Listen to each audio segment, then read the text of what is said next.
Les fourmis de feu, qui sont des fourmis d'Amérique du Sud, ont acquis une propriété assez étonnante.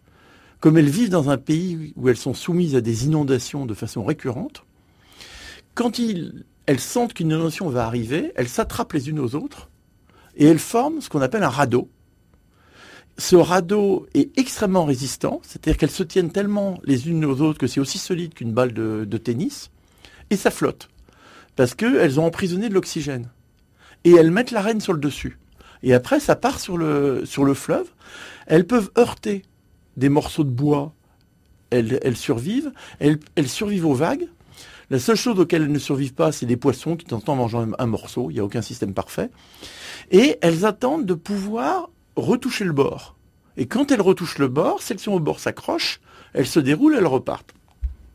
Pourquoi je raconte cette histoire ? C'est que premièrement, j'ai pas pu interviewer une fourmi de feu. Non, j'imagine. Mais je pense pas que ça soit sorti d'un bureau d'études. Je ne crois pas qu'il y a 1 millier d'années ou 10 000 ans, les fourmis de feu se soient dit on en a assez de mourir de façon récurrente, il faut qu'on trouve une solution.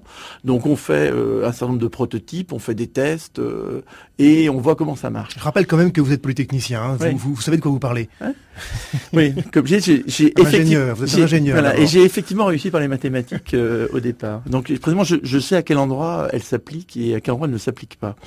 Et donc premier point, c'est né parce que c'est né. La deuxième question à poser, c'est imaginez un instant que vous êtes une fourmi de feu et que vous êtes en train d'attraper votre voisine.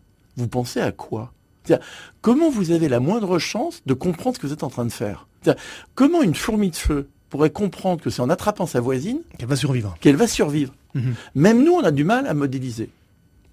Eh bien, mon propos est certainement pas de dire qu'on est des fourmis, mais dans ce neuromonde qui est le monde de la connexion, il y a de plus en plus de propriétés émergentes qui nous dépassent.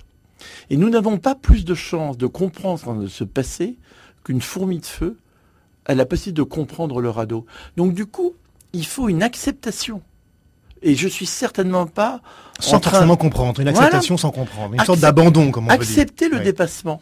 Oui. C'est-à-dire accepter de ne pas comprendre. Il y a des choses qui existent dans la vie et qu'on peut orienter sans les comprendre.